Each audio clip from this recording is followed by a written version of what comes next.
Mga master, isa sa pinaka-inaabangan ngayon ng mga GSIS members itong MPL Flex na siya po magsisimula September 9.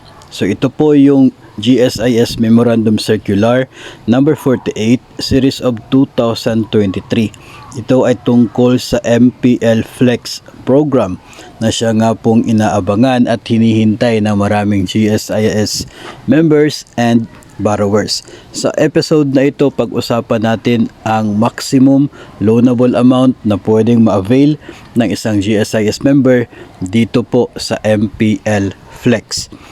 So ito nga po mga master, yung maximum loanable amount.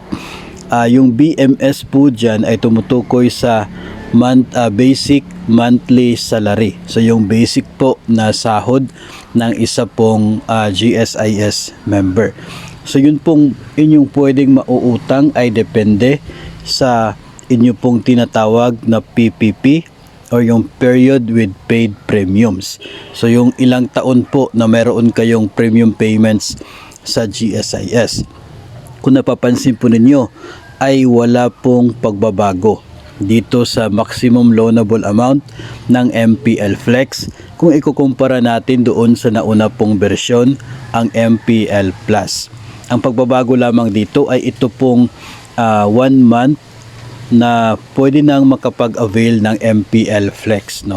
Kahit 1 month pa lamang yung contribution ninyo sa GSIS, pwede nang maging borrower ng equivalent lang naman sa isang buwan na sahod.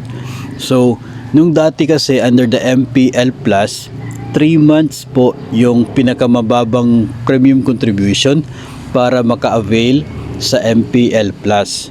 Sa MPL Flex, ginawa po nila 1 month lamang. So, mas mabuti upon your appointment as personnel ng gobyerno ay mag-process kaagad ng inyo pong temporary card sa GSIS para doon ipapasok yung proceeds if ever kayo po ay mag-avail ng loan. Kasi 1 month premium contribution lang pwede ka na mag-avail ng MPL Flex. So yun nga po mga master, marami po yung nag-aabang at umaasa na sana tumaas itong loanable amount, pero sadly and unfortunately under po sa memo na ito ay hindi po nagbago yung halaga ng maximum loan na pwede pong ma-avail ng isa pong GSIS borrower.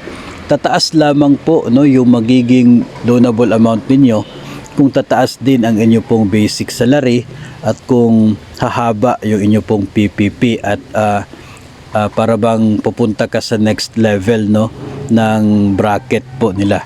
So yun lamang po yung chance na para tataas yung pwede ninyo ma-avail. Yung mga nagkapag-avail na ng maximum loanable amount under the MPL Flex, ang epekto po nito, kung kayo po ay mag-avail sa MPL, yung nakapag-avail na po sa MPL Plus, kung kayo ay mag-avail ngayon sa MPL Flex na maximum amount pa rin, ang mangyayari po, yung pwede po ninyo maging net proceeds ay yun lamang po na yung nabayad na sa inyo pong principal amount ng loan.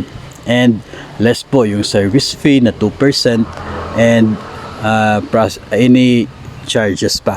So, kung magkano lamang yung naging principal loan payment from your previous loan, yun lamang po yung makukuha ninyo, less charges. So hindi po kayo dapat ma-expect na mas mataas o malaki yung makukuhang net proceeds if na-avail na po ninyo yung maximum na pwede ninyong ma-avail na loan under the MPL Plus. So yun lamang po, tanging pagbabago lamang sa MPL Flex ay yung eligibility na 1 month ngayon pwede nang umutang. Yung dati 3 months. Pero as to the amount o pwedeng ma-avail na loan, still nasa 14 times ng basic salary ang pwedeng ma-avail kapag kayo ay mayroong at least 15 years na period with paid premium sa GSIS. 10 times naman ang basic salary kapag 10 times yung inyo pong naabot na premium payments sa GSIS. So mamaya po sa susunod po nating episode ay ibang bahagi naman ng MPL Flex ang ating pag-usapan. Unti-unti po hanggang sa makuha po natin yung buong detalye sa bagong loan offer na ito ng GSIS.